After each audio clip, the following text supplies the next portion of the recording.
Hi, I'm Stewart Spinks and welcome to episode 371 of my podcast, Beekeeping Short and Sweet. Storm Claudia hits and it feels like the rain will never stop. I've been having a go at building a hive and still haven't been able to sort out my colony that's been attacked by wasps.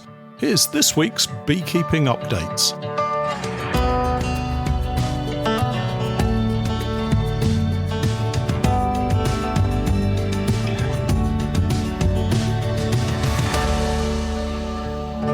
Beekeeping Short and Sweet, a beekeeping podcast for the inquisitive beekeeper with a short attention span. A beekeeper, in fact, just like me. This week's podcast is brought to you, in part, by Hive Multi-Guard. So, when you need a little peace of mind that your bees are safe from dangers of all kind, pesticides, hornets, wasps and mice are no match for Hive 5. The Hive 5 Multi-Guard is the best one in town. Keeps your bees safe all year round. The ultimate solution has been found. It's Hive 5. The Hive 5 Multi-Guard fits nearly all beehives and makes beekeeping much easier. Hive 5. Hi everyone, welcome back to the podcast and I hope you are all well and keeping those autumn and winter bugs away. I'm glad to report that I'm almost back to 100% health.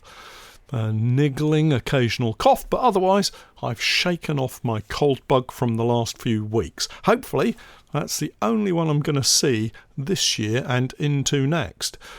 I'm sitting here listening to some exceptionally heavy rain outside. We have Storm Claudia outside, and it's a wet one. I think we're due to have heavy rain all day long. Luckily, it's an office day for me today, podcast and a little bit of computer work with a thought or two on planning the next year and also going over my presentations for the coming weeks. The daytime temperatures have been incredibly warm still. Just this last week, I've been amazed to see bees from the nuke on the garage roof emerging and heading out foraging just as it's becoming light. I may have talked about this little nuke several times before now, but I make no apologies. Next week, with the forecast temperatures due to drop significantly, it's time for them to have their move out to one of our local apiaries for the winter. I've not been able to move them because it's been so warm, and of course I'm not so desperate to move them that I want to head out while it's still dark. Talking of nukes, I was planning to head out earlier last week, on Thursday to be precise, to move the embattled Langstroth colony, the one being hammered by wasps, move them into a more appropriately sized nuke box. That is, of course, if they're still alive. It's been almost 3, maybe 4 weeks since we discovered that they were under threat, but the combination of this very heavy cold and bad timing has meant I've been unable to get over to them. Last Thursday, the Thursday just gone, was going to be the day, as I mentioned, but I also had a pallet delivery of honey jars arriving, so timing was everything. The plan was to have my little helper sit at the unit. Oh, by little helper, I'm not talking about Steph. No, that's not to imply in any way that Steph's not little. I'm getting myself into trouble here, aren't I? What I mean is I have someone else who helps out once a week. Joe, the son of a close friend of mine, comes in and helps with making up frames, cleaning equipment, and generally doing stuff that helps keep us moving forward. Unfortunately, he called in sick and Steph was already stuck at home awaiting the delivery of some worktops. So I sat in the office, managed to sort a heap of paperwork, so that's not a bad thing, accounts and the like, and waited for the pallet of jars to arrive. The plan was, once the jars arrive, I'd be able to pop out to sort these bees from the full-size hive into the nuke box. So I wait. They had my telephone number, so could contact me to let me know when they would be here, and I waited and waited and waited. Finally, at 4:30 in the afternoon, The lorry arrived and, with no apology, the driver unloaded the pallet, managed to rip a big chunk out of my metal ramp, mainly because he couldn't be bothered to lift the pallet high enough, and just dumped it at the entrance to the roller shutter, saying he couldn't take it any further because of insurance reasons. I was a little bit annoyed, to say the least. The upshot of all this was that I couldn't get out to see the bees in time on what appears to be the last decent day of the next fortnight. It was warm and dry, whereas since this morning, that's Friday the 14th, it's very wet or wet and cold for most days in the next week or so. It can still be done, it's not a problem, but it's not going to be anywhere near as comfortable for me or the bees as it would have been. Okay, that's my little rant over. I guess not really a rant, just mild frustration. In more positive news, the Bees on a Budget series of videos, I think, is going quite well. We're up to video number 4 as of this podcast, and although there have been a couple of minor issues with the build, my poor woodworking skills being the cause of said issues, for the most part I'm really happy with the way the demonstration is going. And let's be honest here, this isn't a how-to video, it's a Stewart just putting together some hives kind of video.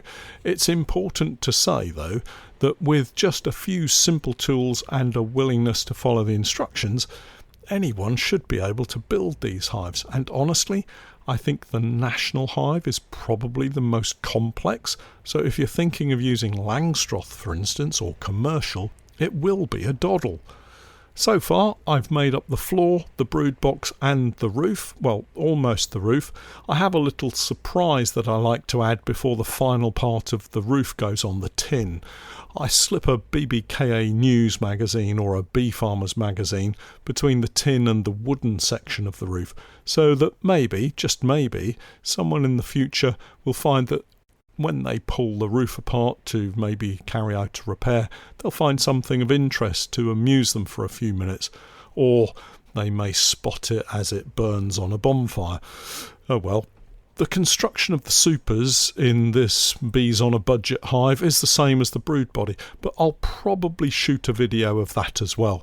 I know some people like to see every part of the construction. Then it will be frame making. The joy of frame making. Luckily, I have a nail gun for my compressor, but to kick it off with, I'll use the traditional hammer and nail method. The crown board comes ready assembled, as does the queen excluder. Actually, the supplied queen excluder is a one-piece plastic version. As a beginner beekeeper, I was never really very keen on those. They have a tendency to bend and bend and bend before finally popping off and pinging hundreds of bees up into the air. The trick here is to lift each corner, one at a time, and then twist, rather than simply pull up one corner until the stored energy in that bent plastic finally exceeds the strength of the propolis that's holding it down, and ping, bees flying everywhere. And if they're not particularly friendly bees to start with, it can make a tense situation worse, if you get what I mean, especially if you're at the bottom of the garden and you have a reluctant partner helping you. Once I have the frames and foundation put together, I'm kind of at the end of phase 1, the build.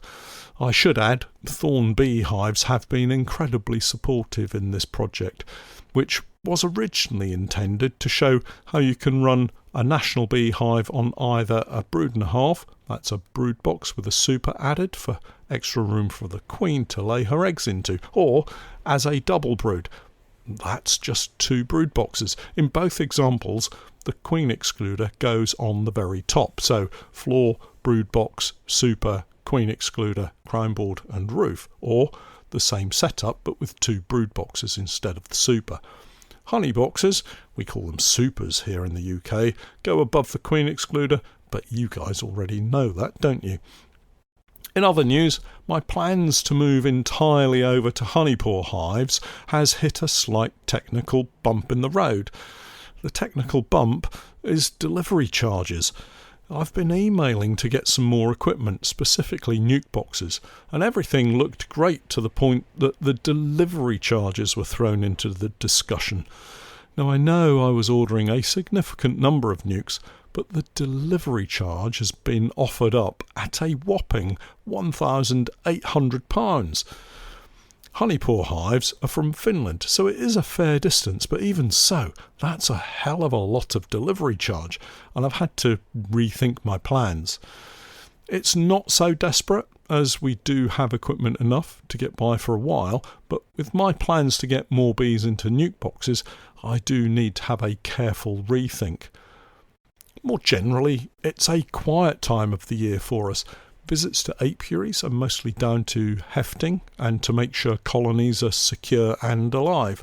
So far, and of course it's very early in the quiet part of the season, but so far everything is looking exactly as I would want.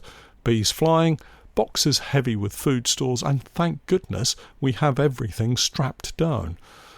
The full-size hives are now at the point that they will need very little by the way of food.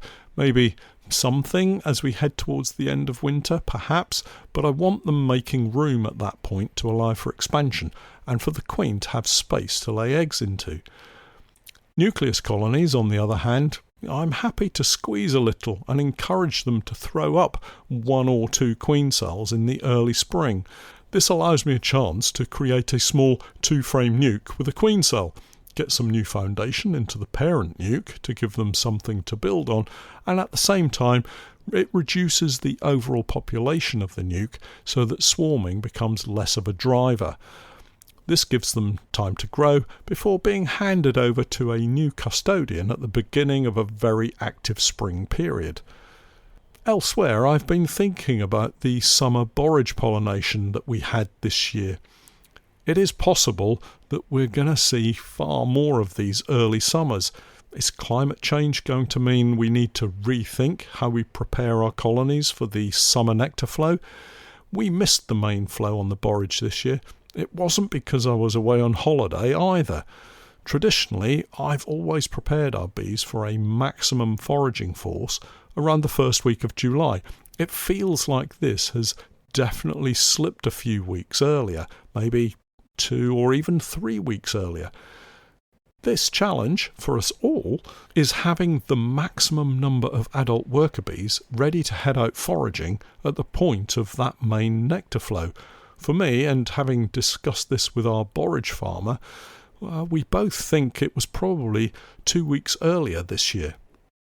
So although I had my bees on the borage fields at the time the plants were flowering, and that was the last week of June, these colonies on site were only just seeing the bulk of their sealed brood begin to emerge, and actually we should probably have had those colonies in a more advanced stage of development by, as I mentioned, around 2 or 3 weeks. If that reoccurs, then we need to think in terms of moving our timetable to an earlier start. Emerging adult honeybees follow a fairly well-defined pattern of development once they fight their way out of the cell and are into the general population of honeybees within their colony. They start off with generally light duties for the first 2 or 3 days or so. The adult worker will spend her time cleaning cells, preparing them for the queen to lay more eggs into. Following on from that, our newly emerged worker will spend the next week feeding and nursing larvae. That takes us up to around day 9 or thereabouts, I suppose. For the next week and a half, it's over to the honey ripening department, the wax production team, and environmental control. That's ventilation and evaporation. Possibly they get to experience all 3, or maybe they just get told to go where the work is most needed. By this time, we're almost at 3 weeks of age for our honeybee worker, and this is where the defence of the colony may be a new role for her, guarding at the entrance and fighting off intruders. If she survives to this point, and within just a couple of days of this task, she's maybe off out foraging, which possibly sees her live a long and successful life of as much as 6 weeks in the summer. So I need to get my workers ready to head out foraging by mid-June, I think, especially as the brambles seem to be coming into flower with their nectar flow around that time too. I guess if I target this time frame, we'll enjoy a crop of blackberry honey if the borage is delayed, or if the borage is early, I'm left with a dilemma of taking the blackberry crop or choosing to move the bees to the maybe less flavourful but far more productive borage crop. I wonder which honey you would choose to take in my place. Well, that's it for this week.